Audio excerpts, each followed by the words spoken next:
Hi, I'm George with Music Production Alliance. Welcome back. Today, I'm looking at the final mixdown.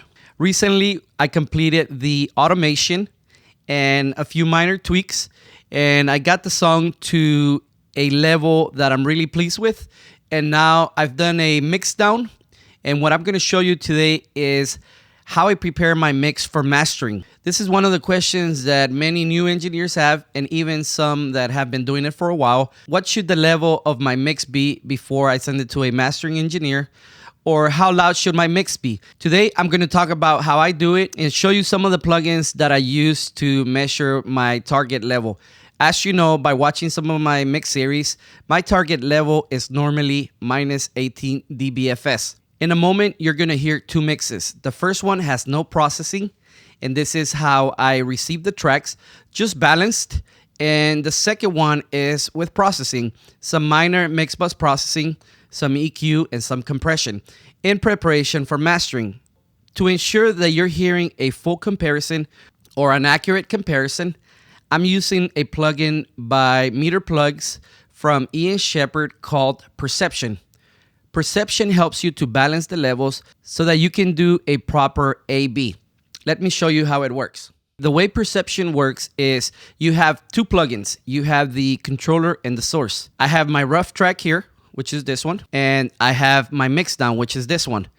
You have to insert an instance of the source plugin into the track that you want to balance or that you want to compare. I have it on the first insert for both the rough and the actual mixdown. And then on my master track, I have the Perception controller or my master fader, which is here. What you do then is you go to the settings here, this little wheel, and you set your levels or the reference level that you want.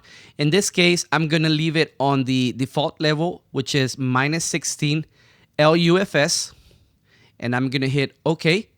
And what this is gonna do is gonna give me an RMS level of about 18, and you're gonna see when you look at the meters.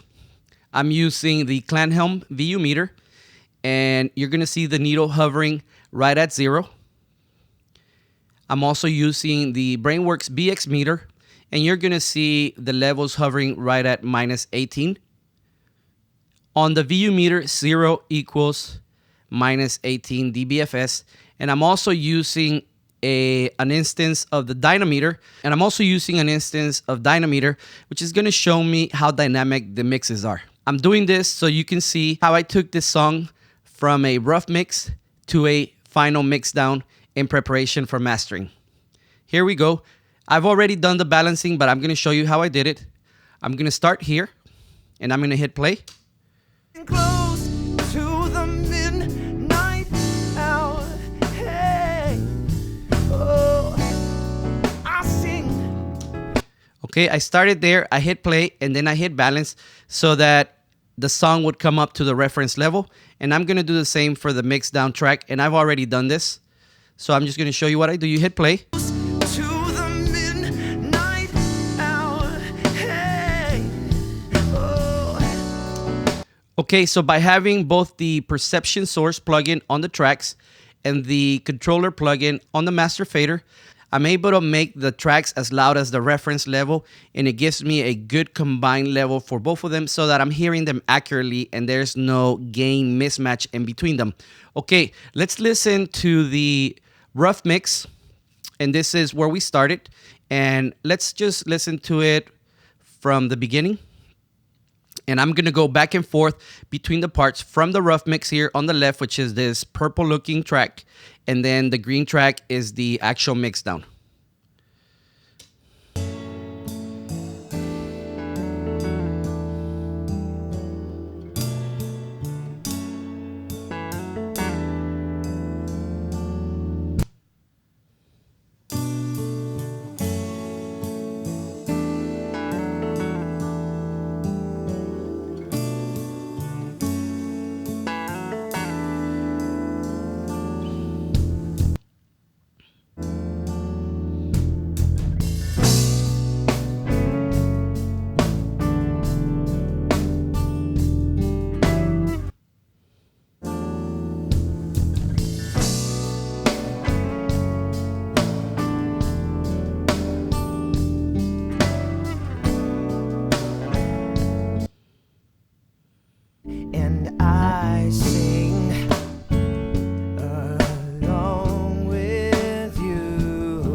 sing along with you in this game for two.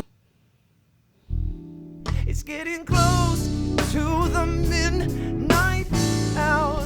Hey, oh, I sing along with you to the midnight hour.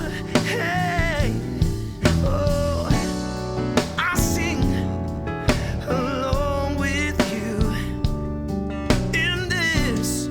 Okay, and if you're paying attention, you can see when I switched between A and B, how the needle was hovering around 0, and how the levels here were hovering around minus 18 dBFS. And you can also see my dynamic range. Blue right here in this case means I have a great dynamic level. If it was in the red, that would mean that I may have had too much compression in the mix.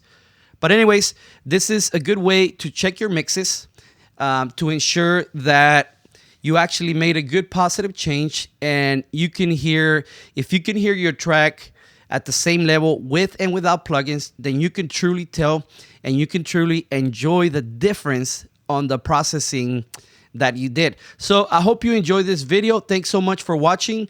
And the next video is going to be about mastering. I'm going to master the song, and I'm going to show you how I do that and the chain that I use. Speak to you soon. Thanks for watching.